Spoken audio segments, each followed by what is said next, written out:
What's up, everyone? So, our guest this week is Mr. Arshay Cooper. He is one of the most accomplished people that I've come across in recent memory. Um, he even has his own movie, which is very exciting. He's done a lot of good work. He was born and raised in the west side of Chicago. He was part of one of the first all-black high school men's crew teams, which is a feat in and of itself, is incredible. And we're going to get into everything that he's done, both pre, during, and post rowing, and hopefully have some fun. And hopefully, you guys will enjoy this conversation. So, Arshay, thank you for coming on first and foremost, and thank you for everything that you've done for the sport of rowing. As a rower, it's always difficult to hear people, sing "row, row your boat" in the hallways, get called names and have to wear spandex all the time. So it's tough to get respect when you're a rower, to say the least. But I think that's what makes the sport so great. So I just wanted to say thank you for everything that you've done. And hopefully the sport will continue to grow as people hear and watch your story. Um, so thank you. So why don't you give a quick little introduction of yourself for the audience who may not be aware, and just what got you into the sport of rowing. Thanks, man. Thanks for having me. Appreciate it, Matt. Super excited to just be on the podcast. And, I'm Arshay Cooper. I live in New York now, but from the west side of Chicago. And, I got into sport. It was 97. I remember just walking into the lunchroom one day, right? And a little background about our school. It was one of those schools that was considered one of the most violent schools on the west side of Chicago. It was rough. Like, you have to watch your back. You have to be tough, right? You can't show no weakness, right? And so that was the kind of school that I was at every day. People get chased home, people fight all the time, and that was the reality. And people joined gangs for protection, not really just because they want to fight, but I always say that in our school, people don't make bad choices but hard choices, right? Do I steal to eat? Do I do this to feed my family, or do I join a gang to protect myself and have protection? And so that's a little bit background of the school. But walking in the lunchroom one day, I saw this white boat, and I was like, wow, like, what is that? I never even seen a boat. You know what I mean? Yeah. And this lady was like, would you like to join the crew team? And I'm like, crew? Like, what's that? Like, you're taught in Chicago, if someone asks you to join a crew, you run as fast as you can, like, crew, what? Different type of crew. Yeah. That is little white ladies walking around starting in crews in the west side of Chicago. Like, what's happening here? Yeah. Yeah, and then behind this boat, they had a TV monitor, and they were showing nothing but white people rowing. I was like, no, I'm not doing this, and I kind of walked away, you know what I mean? And Yeah. and I was talking to a buddy, and I was like, man, we don't even swim. Like, how? He was like, man, I think, he was kind of like, yeah, that's right. But the next day, man, I showed up and the boat was still there. And, but this time they said, you sign up, you get free pizza, and everybody's a sucker for pizza, And so we're like, we'll do it for the pizza. And I wanted to do it for the girl that he said he was going to hook me up with if I check out practice. And then when I went in the gym room, this guy did this incredible speech on how rowing can make an impact in your life. And, I didn't have many friends, so I wanted a brotherhood. I didn't know how to swim. I wanted to overcome that fear, and I never been anywhere, and I wanted to travel. So that was like a yes for me right after hearing that speech. Yeah, so I wanted to get into your high school years a little bit. So you went to Manly Career Academy, which was, like you said, very notorious for being violent, gang-ridden. And I think one thing that people have to realize is that not every gang member is trying to, be the best guy on the block. Like, they're forced into that because they have to make tough decisions for their families and for, like, really their younger siblings and stuff like that. Like, you even had a friend in the book, Most Beautiful Thing. There's a documentary out underneath the same name. You had a friend named Alvin, and Alvin joined a gang because, he wanted to protect his family. He wanted to protect his brother and his siblings. I mean, how difficult was it finding inspiration, especially in high school, when you're trying to push through all this and block out all this outside noise, when, you're struggling in school or something else is happening at home? How difficult was that to find inspiration, and where did you find that inspiration to keep going? Yeah, it was tough. You know what I mean? And I think too, like, I love what you said. you have the media who will show you just the eyesight of Chicago. What, they don't give you the insight, right? And um, in the city, it was rough. Like, I would go to school. I missed a lot of days of school because, my mom wasn't around for a while. But, teachers and people would be like, oh my God, like your grades are not good, or, you haven't did your homework. And I'm like, how can I do my homework? Or how can I, focus on what's 20% of half, or who discovered America really, when, my mother's not home, or when someone's told me they're going to jump me after school. You know what I mean? Like, it's really hard to focus. And, and I think what's hard about the inspiration is that, we have, me and my boys, we grew up, seeing people get killed, right? We skipped over pools of blood. We ran for our lives. We heard gunshots when we sleep, right? And we experienced what some soldiers have experienced in war, but before we were 15, right? And they talk about Yeah. PTSD or seeing someone, when you look at a suburban school right away, when there's a mass shooting, they would send in these trauma counselors, which they should, but we saw no one, and we experienced that every day, Hmm. right? So it was hard to find inspiration. Not only that, it was hard to see into the future because every day is survival mode. And these are good people. These are good kids in these neighborhoods. These kids that are resilient, that are committed. And one of the things I want to say is that when they would, there's a lot of YMCA's and clubs down there, and when they lose funding, these kids run to the streets, and you have the gang members that say, "Hey, I will be your family. I will look out for you. You need shoes? We'll give you shoes. You need this? We'll take care of you." Right? Everyone wants to belong, like Alvin. Everyone's like a good kid. They're just looking for a place to belong. And if there's not a lot of options and access and opportunities, you run to the place that it is. And so the inspiration comes from those those coaches who've been through it, right? Who are basketball coaches, football coaches, who come to school to try to start a chess program.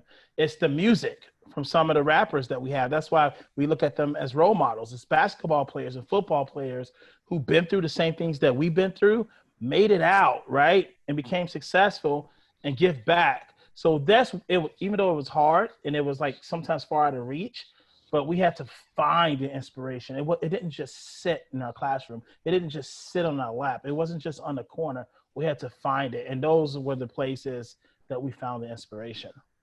Yeah, and I think that's a really good point where you're talking about athletes, musicians, and I think regardless of race, gender, religion, I think music and some type of athlete or entertainment actor, whatever, I think those are going to raise you more than your parents will. And I think that nothing can change your mood quite quickly like a song or watching your favorite show or something like that. Your parents can give you great values and they can give you a good foundation, but I think nothing really carries you through the day to day quite like listening to your favorite album, your favorite artist, whatever it may be. And I think if I'm growing up in the type of environment that you're growing up in, I think it's very easy to get attached to music and get attached to athletes because on the Rolling in Color podcast, you were talking about how a history teacher told you you're going to die at 18, if that. Like, how am I supposed to focus on Christopher Columbus if my history teacher is just going to tell me I'm not going to live to like vote or something? Like, Yeah, I can't answer the question about the Declaration of Independence if I get told that. Like, yeah. and it's a really tough environment. And reading your story, um, I hope people will understand that there's many different sides to these communities, these pockets of destruction where, there's not much hope. And I hope that people do see your story and hopefully grab onto it. So, Yeah. I mean, so this white woman's going around recruiting people to cruise, and I'm sure a lot of people were taking that very differently. So, was there a single moment where after you joined the team that like you knew like this was the sport for me? Was it like a collection of moments or what was that like? I think it was two things. It was the moment that we finally were out there, um, maybe the second time, and we all was pushed out in open water, and there's a lot of fear still, but that same fear, um, we're used to this experiencing fear. And what happens when you experience fear? Survival mode kicks in, right? So if you out and they're shooting, you're running. That fear kicks in, you run. Like that's survival mode. But Yeah. you're out in water now, and that fear kicks in. But this time we can't run. And what survival mode tells you in the middle of that water is that okay, to get back to this dock safely, we have to shut up and pull together. You know what I mean? And Yeah. so when you do that, right, you're quiet and you understand we have to pull together. And then here's the coxswain of the coach saying, sit tall, breathe, you belong here. You know, you will be great in this sport. And then you begin to hear things. They begin to speak life into you. And then as you begin to pull together, your vision becomes clear. Like, damn, that downtown view looks amazing. Wait a minute, there's no gunshots, there's no police sirens, Yeah. right? Because fear paralyzes you and you just can't see clearly. But now we see clearly and we're moving. And when you're moving, this connection that you feel as you follow the person in front of you is awesome. Like the sport is rhythmic, right? And so it's meditative, meaning that some people meditate half hour a day and it changed their lives. To be out there 2 hours a day in near the water and it's so peaceful. I mean, it really do something for you. So experiencing that really helped. And I think the second time we was in Philly, we were all rowing in the Schuylkill and just seeing all these people who were running, right? Just going for a jog. People who looked like us was like, yeah, clapping. And they saw us there, two 8 boats of all Black kids. And I was like, wow, we might be onto something. And so that's when I felt like I started to feel like, man, I love this. And I feel like I belong. Yeah. So quick anecdote from me. I mean, my high school is in the Philadelphia area. We rode on Boathouse Row. So I started my exposure to rowing was my older brother did it all 4 years of high school. So I did these like learn to row camps that my high school did in like seventh when you're going into like seventh or eighth grade. Mm-hmm. So one day I'm wearing a Boston College shirt because my brother went there for grad school. So I'm rowing and our coach is like coaching us, trying to teach us the fundamentals. We're going underneath a bridge and all I hear is I think a biker just yell from up top on the bridge like, "Hey yo, rower in the yellow shirt's a bitch." And I was like, damn, Philly's tough. I was like, damn, I need to get in the city more. I was like, this is exciting. And I think just small moments like that, or like you were saying, meditative moments where you're feeling everyone in rhythm and you're just on the water and it's so quiet and it's so peaceful that you don't really get that in your day-to-day life.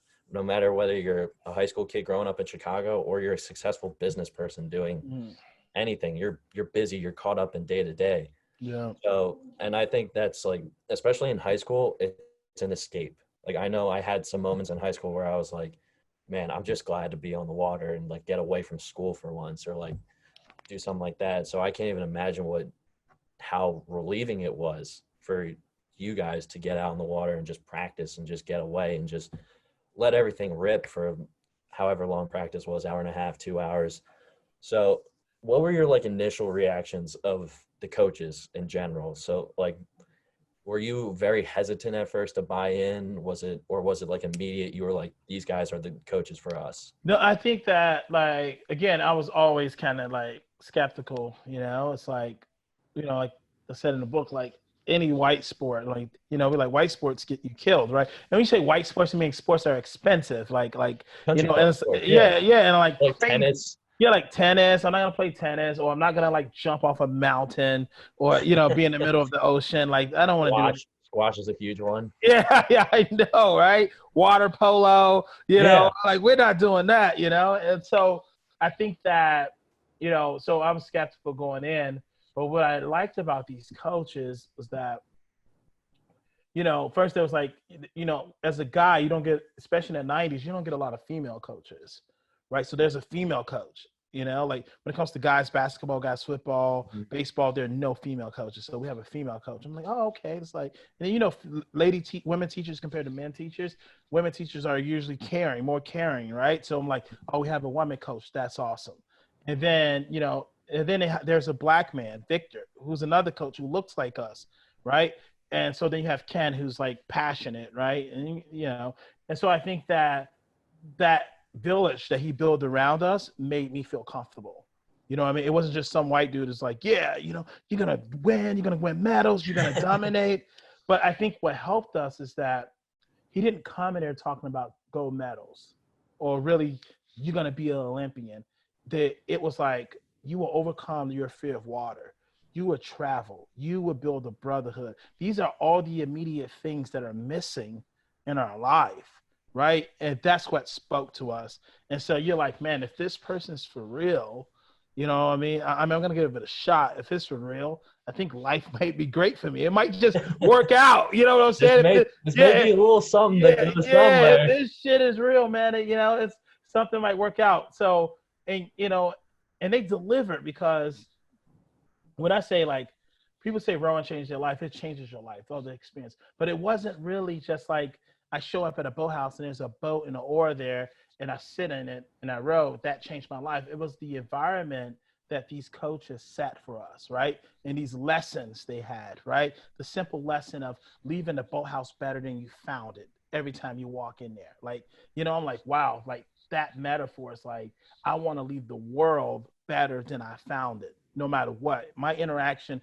with you, Matt, my interaction when I speak to a classroom or when I write a book, I do all this to leave the world better than I found it. So in rowing, there was all these heading messages that these coaches will talk about that really spoke into our lives, right? Like, I can't do the work of 8 people, right? But we need 8 people to do the work and we'll get there much faster, right? The same way in our community, the same way in our school. Now, if we all come together and work collectively, we can accomplish something faster. You know what I mean? So those coaches really did a good job with, like, I would say youth development training as well.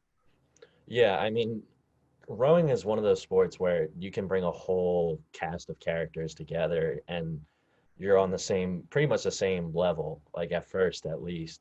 I mean, you even talked about it. There were some teammates of yours that were into like comic book stuff. I mean, Mm-hmm. personally, from my experience with my team, we had some guys that were involved in band. We had some guys that were involved in like academic clubs and stuff like that. Like it really does bring together people that you otherwise probably wouldn't interact with normally. And like you guys had that initial fear of like going out in the water and you're like, oh shit, like only way we get back here is if we trust in each other. And I definitely had those moments. And so how did you learn to like talk to your teammates and approach them if something was going on or like one of your teammates was having a problem? How did you approach them, I should say, with ways to like, I guess, diffuse the situation or try and keep them focused and on practice? Yeah, I think it was number one. It had it was the opportunity we had to build relationships. Like our teachers do a lot of icebreakers, getting to know each other and ask everybody how their day's doing. And I go to the next person and say what was challenging about school today, right? And then you go to the next person like what keeps you up at night, you know what I mean, or what keeps you going. Like first, like doing those icebreakers really helped, but I think that what crew did for us that I didn't see with other sports when it comes to like motivating, building those relationships or leaving room for those conversations is that when you have the basketball, football, baseball, volleyball team at school, they're trying to get to school safe. The school is chaotic in itself. And Hmm. then right after school, you have to leave your classroom and go right to practice inside the school. And then you try to get home safe. Like it's chaotic, right? And the same way when they, when they have a game after school. For us, it was like, okay, the boathouse is far away. We have that hour and a half bus ride. Or every race, every competition is outside of your city. So you have that long van ride to the regatta, right? So when you're sitting there, there's no chaos, right?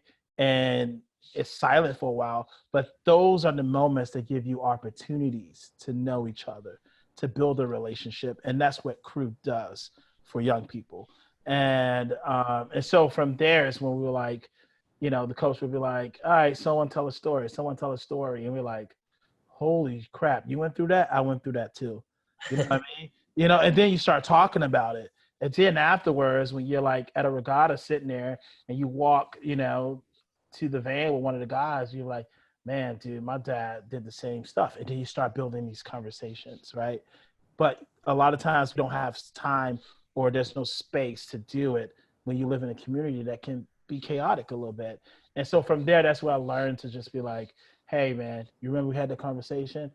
To clear your mind, you have to kind of practice. You know how it feels on the water. You know what I mean? You know it kind of like reduce trauma when you're on the water, or that kind of thing. So that's how those conversations started, and that's how we learn to communicate with each other and also hold each other accountable. Was through knowing each other first, and then always having room to connect. Yeah, I mean, that's pretty well articulated. I mean, I definitely thought of it as like another workout. Like you have this stress built up throughout the day, and then you get on an erg or you get on the water, and then that kind of stress in your brain just kind of like flushes, and it definitely helps you see things a lot clearer. So just during your career, like as a whole, like what was it like adjusting to that such a radical culture change? Like I rowing is obviously like one, like we already said, like one of the white sports, so it's like much more expensive, and it definitely excludes a lot of lower income schools and a lot of lower income communities. So how did you guys really adjust to that? Like was it an us versus everyone approach, or just kind of like gauging and kind of just like staying in your own lane? Like how did you guys adjust to that? Yeah, I think it was at first it was like us against the world. You know what I mean? You just think that like people are gonna stare, people are watching, people are looking at us like we're contagious. I think after like being at a regatta, and I think one of the things that drew us closer too was like being the only one that looked like us at a regatta, right? And the only one that looked like us, we shared the boathouse with three private schools. So that kept us close together. Like, don't go anywhere without me. You know what I mean? Yeah. So we connected that way. And so once we build relationships with each other, we did, after working out so hard and seeing others erging before, um, I would say we adapt to the culture in the sense that we knew that the other people that were there, even though they didn't look like us, worked hard. Like they are really doing the same things that we're doing, right? That we share something in common, and I think that really helped us with our perspective. But I think also like sharing a boathouse with other folks that don't look like us, and kind of just getting to say what's up every once in a while, or doing a volunteer project together to help the city really just changed our perspective, our mindset, and on you know about the sport. So I think it wasn't us against the world. It started off that way, but I think after a while we adapted. Like we were cool. Like you know what I mean? It was fun. And so yeah, that's what I have to just pretty much say to that.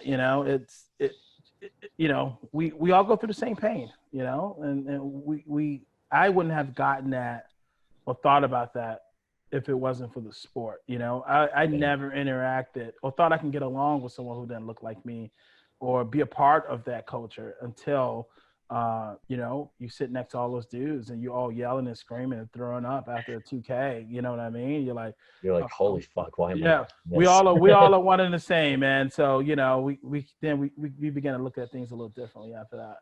I mean, yeah, and I think everyone, regardless of what program that you're rowing for, everyone has had that moment where you're like, how am I gonna adjust to like a water sport? Like, I definitely had those fears of like, what happens if this boat flips? Like, that's, I mean, you said in an interview with the Chicago Humanities Festival that you guys wore goggles on your heads in case the boat flips, you can see underwater. I mean, there, I think there's like a pain there that is so that transcends everything that like no one else can really relate to it unless you are another rower or a coach or something like that. And then I think that's what makes your story so amazing is that it's not just an average like team that like got together, but like we were happy and complacent with just breaking a racial barrier. You guys wanted to win and you guys wanted to succeed and wanted to put everyone on notice.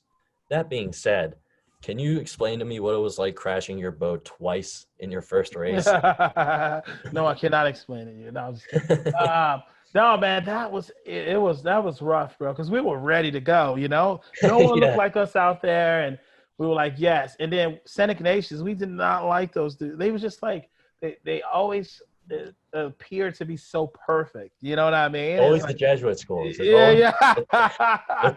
the Saint anything. You know what I mean? It's like, yeah. definitely, definitely. You know, we went out there, me and Malcolm, we were both courtside and we just pulled that thing in circles. You know what I mean? And I think we were so upset because the coaches we normally work with didn't choose the lineup.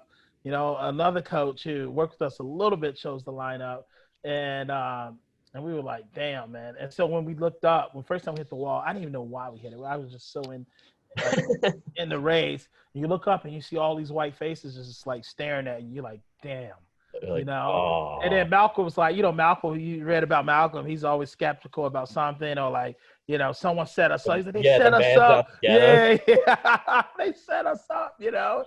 And you like, this sport doesn't belong. I mean, we don't belong in this sport, you know. And that was hurtful. You know what I mean? I think that after that, when I was in the lunchroom, I mean, in the locker room, that guy Eugene that came in there was like, listen, you know, you got to keep going.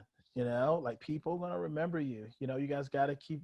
You know, like we all have battled a loss or went through a loss before, but it's not, that doesn't determine you. It's what you do after. And so him really just speaking life into me, and the importance of having a black man tell me that, right, was just like, in the mix of all these white folks that were around me, was just really powerful. And I went back out there and was ready to go, you know. And you know, but we could have quit, right? We could have been like, someone set us up, right? And there would have Yeah, been no story to tell, you know? So that's why I think is just really important. Just, you know, go after it and keep at it. You know, that's one of the first lessons you learn in the sport.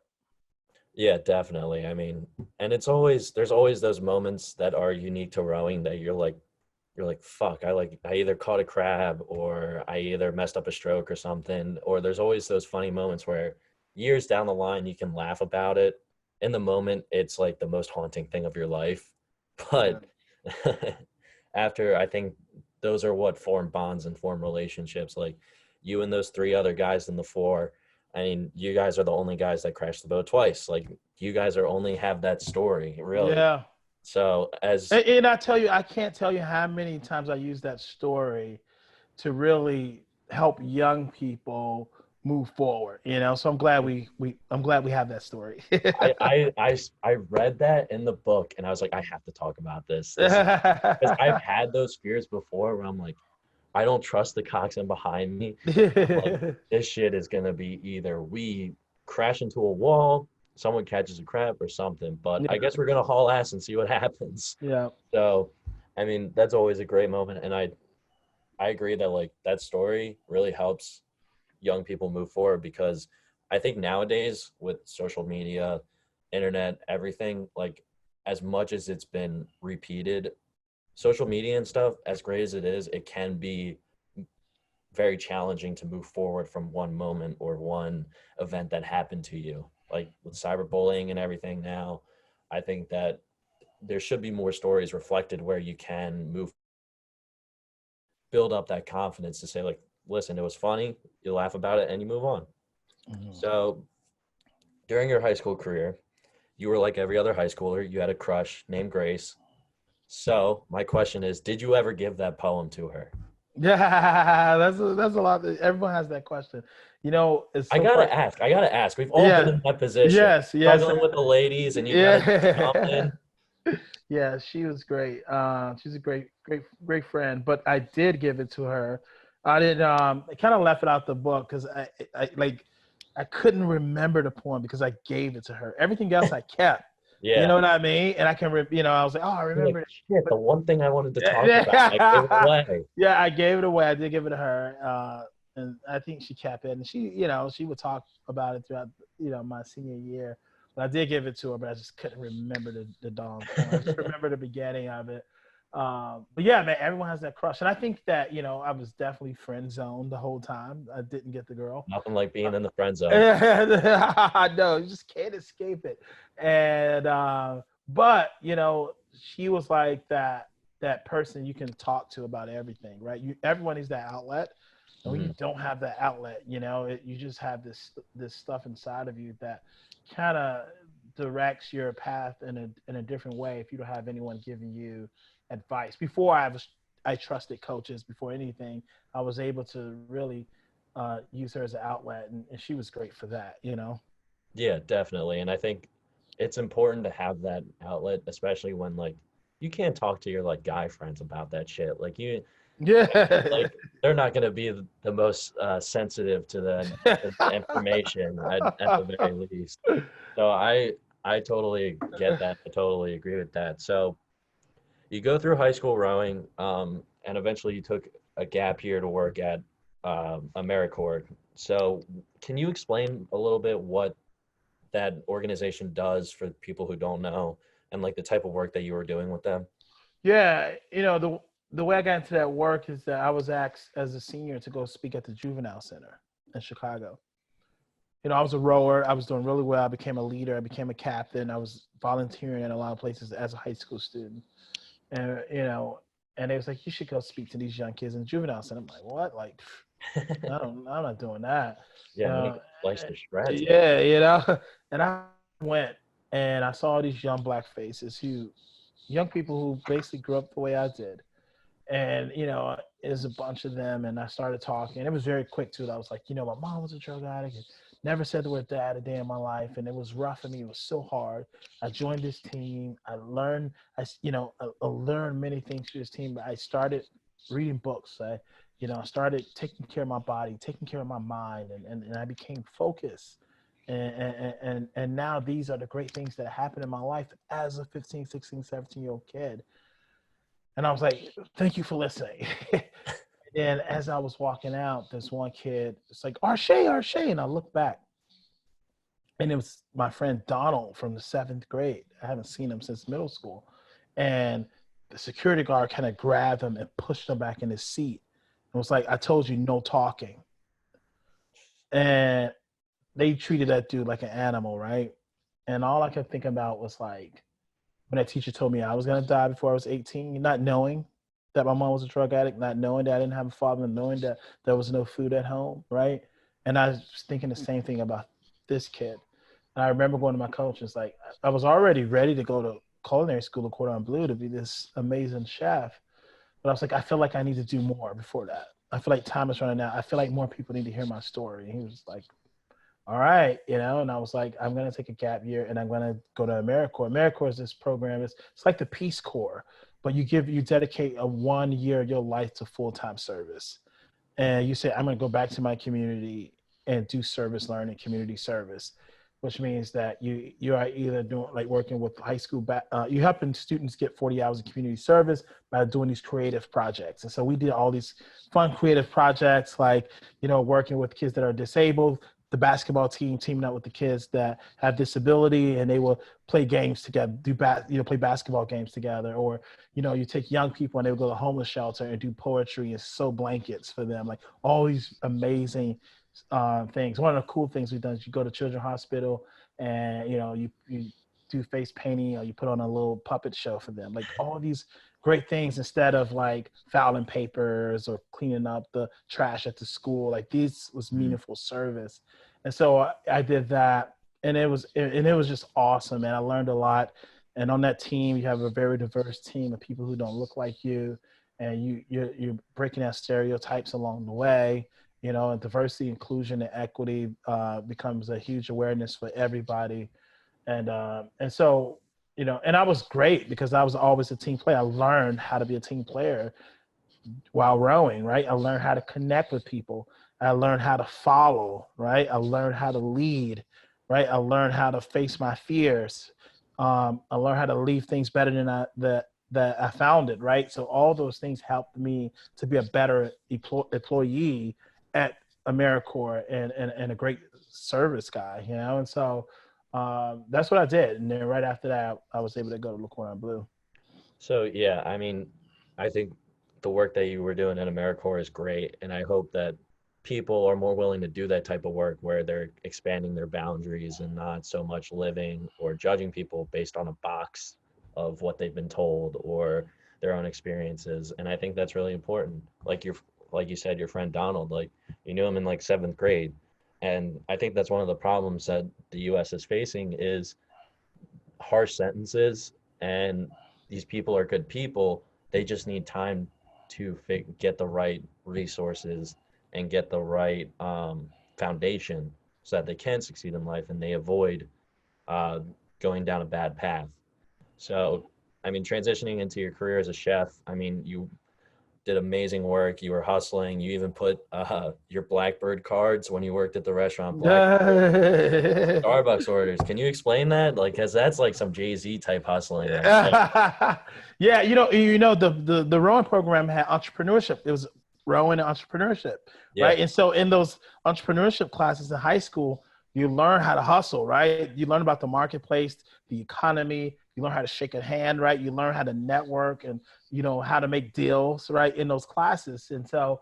But the major thing was for me, it was like critical thinking, really having the ability to see into the future, really planning every step, thinking about where you want to be, right, and how to get there. And for me, I was like, okay, I know I'm going to look quarter on blue, but I know I want to take out loans, right? And so, and I knew I was a chef, and I knew I had this ability to connect with people. And so what I've learned is like, okay, all these communities in Chicago, there's communities that are not doing so good, and there's communities that's doing great. What is the wealthiest neighborhood in Chicago? One of the wealthiest neighborhoods in Chicago. There's, Little Italy. I was like, okay, I'm gonna work at Starbucks. Everyone needs their coffee. Everyone's gonna go in for their coffee. They like need that. yeah, And in that neighborhood are aldermen and basketball players and judges and lawyers and dentists and all that stuff. So that's where I'm gonna go work.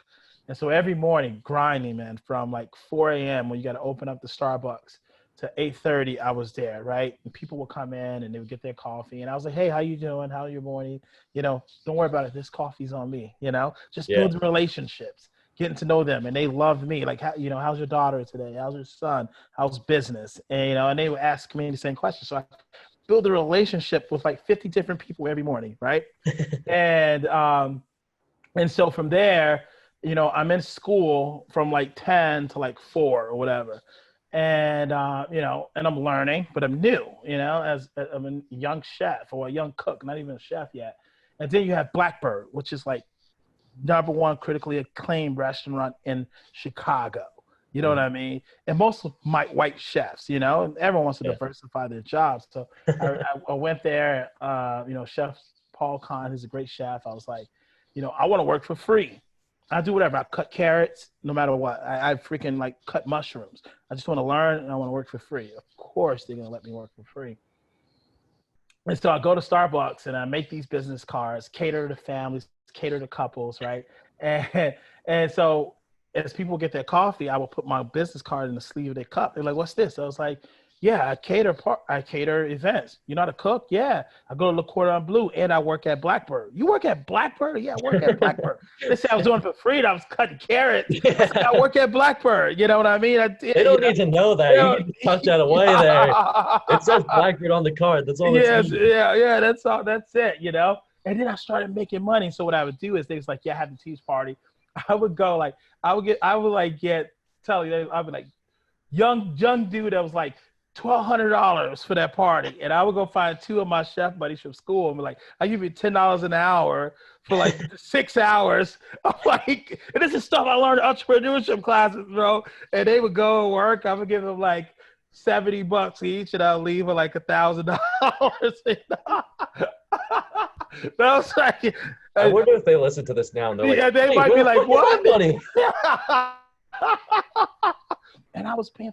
Then, if you read the book, I was able to go to Le Cordon Bleu London and pay for it because of just like these relationships with people that wanted just to support me, right?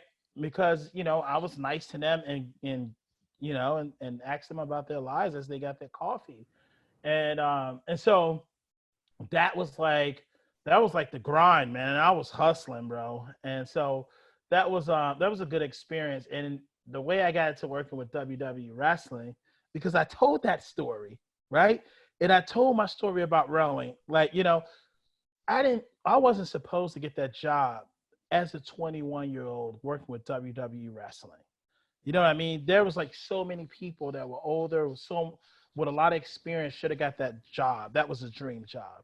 But what he said to me was like, because of what you did as a 16, 17, 18-year-old, 19-year-old kid is the reason why you got the job. And that's why I always say to people, like, what you do today, even when COVID hit, right? Even when things are hard, even when you can't control what's happening in your family, the decision you make on how you give, the hope you give, how you volunteer, how you think through things, how you treat the person next to you really matters for your future. Yeah, and I think we just gave the greatest promotion to Starbucks, I think, ever. They'd be like, uh, what? He was doing what? yeah, Starbucks is like, wait, who is this? Anyway, um, so yeah, I mean, and all of that just catapulted your career, like you said, as a chef for WWE. What were some memorable moments during that run where you were cooking for them, for their wrestlers and everything like that? Like, were there any memorable moments that stuck out or stick with you to this day? Yeah, I think like first I was like in shock my first day, like seeing John Cena and Triple H and all these guys. You're like, Oh, and they tell you right away, do not be like a fan. Like you're there yeah, to work, you know? yeah. I can imagine that. I'm sure they get enough of that during the Yeah, I day. know. Yeah, but it was crazy. You know, you had people who were like, there was a guy who was working security. It was like his first day on the job, and he started like taking pictures of him. And he like took his camera, like, get out of here. Like, you know what I mean? Like he lost his job. Like I was like, yeah, I'm not gonna Oh, do that. But I think, you know, at first they're not like feeling you because they don't know if you're a fan or not. You working there, but they don't trust people right away. And I think that once I got to like ask them about like the food they want, the food they like to eat, and got to know them, it became special. Like John Cena was great. Like he was like awesome. I can imagine. Yeah, and I think one of the most memorable things is that when I was there working, The Rock was doing movies already. He wasn't there. And I was like, damn, I want to meet The Rock. And then Yeah, everyone. he came for one special show. And I was already kind of like the man. I knew everybody now. And you have a menu, and that's what we're gonna make. That's what it is. You're gonna eat that.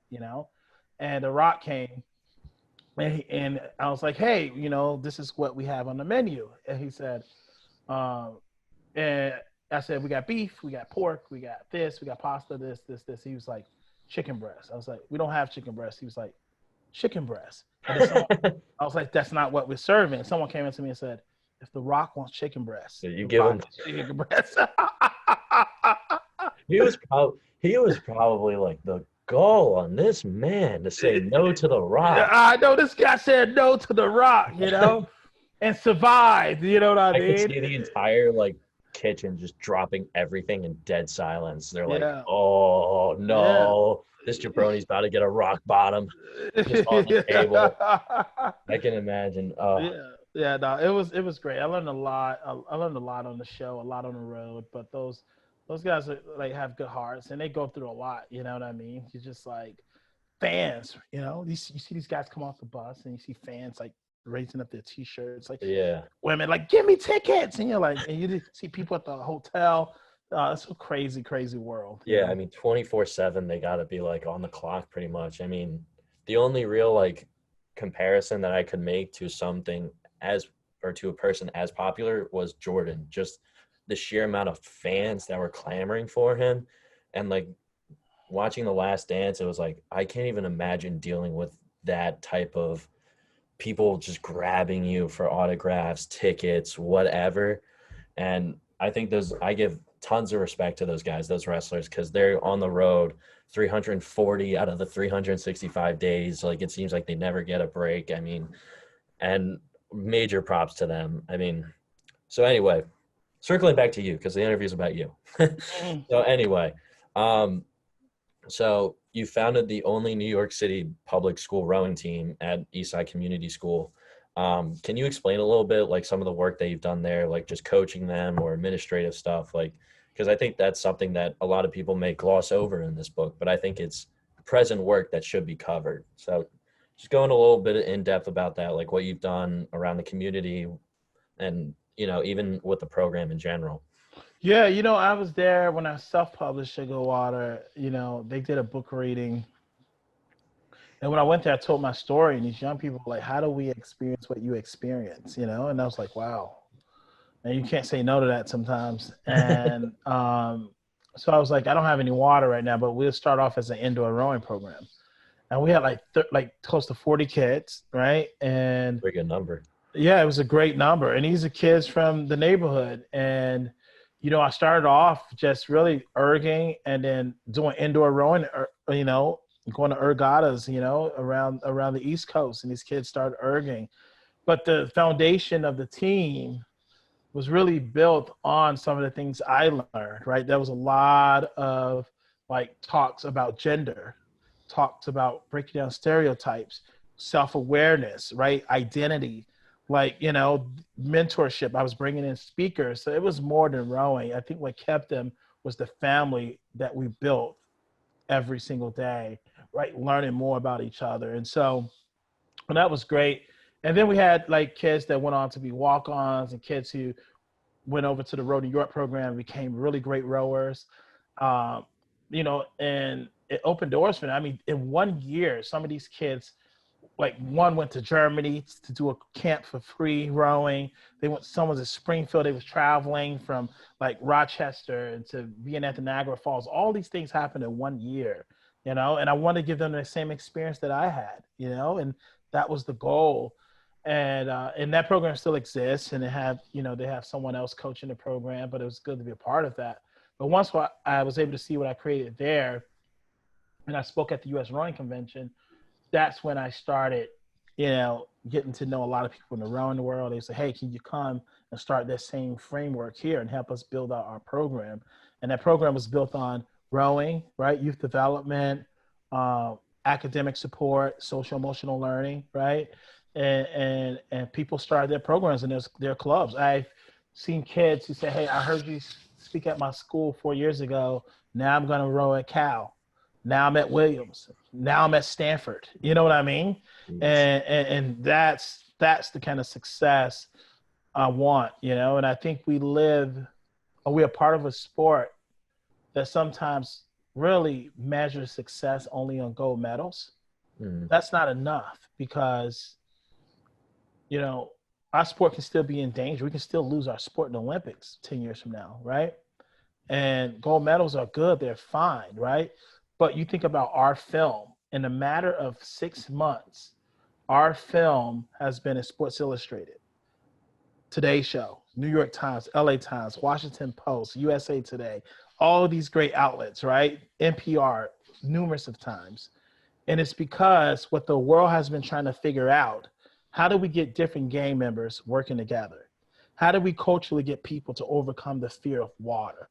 How do we get people from the community like the West Side to get on a bus an hour and a half a day and show up, right? How do we get the world to connect? How do we get people grades from here to here? That's what the world cares about, and that's what we were able to accomplish. And when you can do that, the world wants to know how.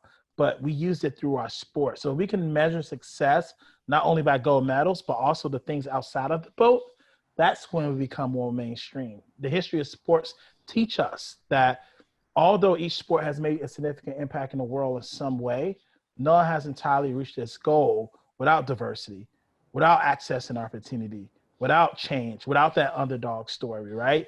And that's what I'm trying to accomplish here with this sport. Yeah, and I think you made a great point that like success isn't just beyond what happened, or success is beyond what happens in the boat. At some point, it's like football, basketball, any other sport.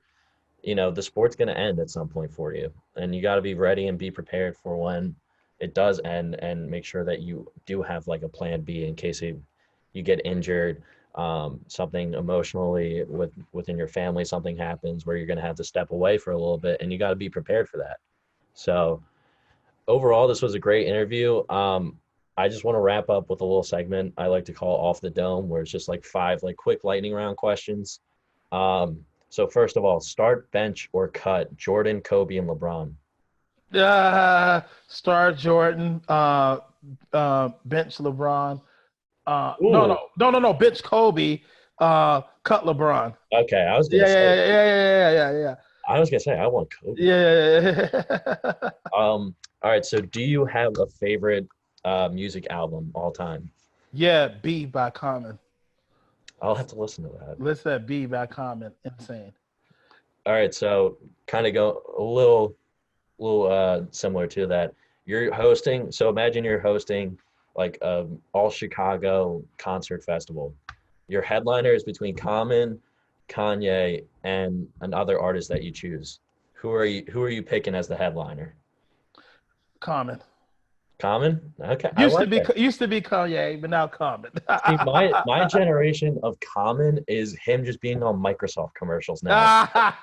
I'm like, I'm like, what is all the fuss about Common? He's just doing Microsoft commercials. No, But I think too. Yeah, you listen to like Kanye's good, right? You listen to Kanye, you had his album, you're like, yeah, like you're pumped, you're ready to like, it's exciting. You leave like, where are we going after the drink?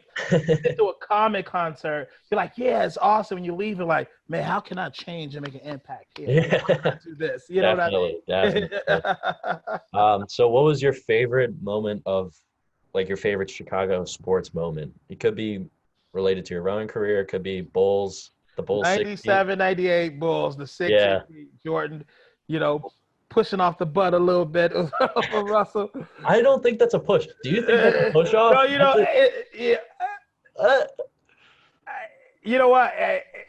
You know what? No matter what, I think it was a slight push. But even if he didn't do a slight push, Russell would have still been over there. You know what I yeah, mean? I look at it, I look at Russell's momentum and he's taking him too far for Jordan to push that hard and like Yeah, create. I don't think it was a hard push. He would have been there anyway. But I think. Yeah, I mean, that's I will that will always get argued no matter exactly. Like it's always so fourth, almost done. Do you have a favorite coach of all time? Yeah. My coach or not like who Yeah, coached your me? coach, your personal coach, like Yeah. and Favorite. what made that coach, like what stuck out to you about that coach? Yeah, favorite coach of all time is Mark Mendel. Now he coach at Williams. He's the head coach at Williams. He's just like, he was, I'll call the quiet storm.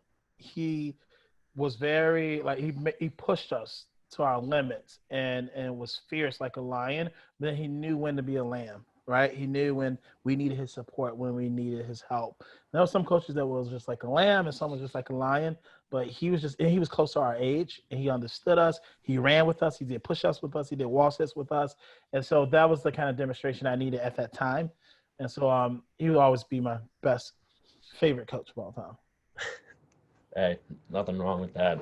So to wrap up, what was weirder, seeing Jordan in 45 or seeing him on the Wizards?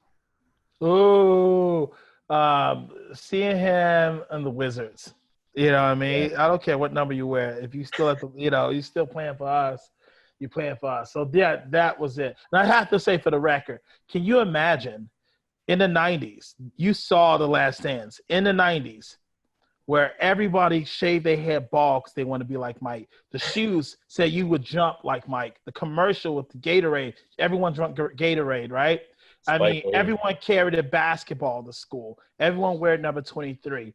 And then you like dash the dream, and someone comes to your school in the middle of that time and say, "Come join rowing."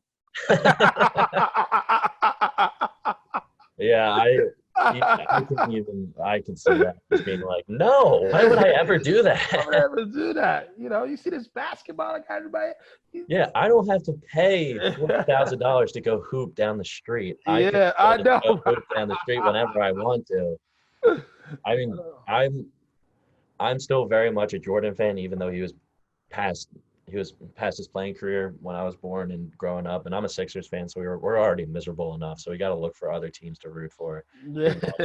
So I mean, The Last Dance is just incredible. Did you have any thoughts about that? Did you catch it at all?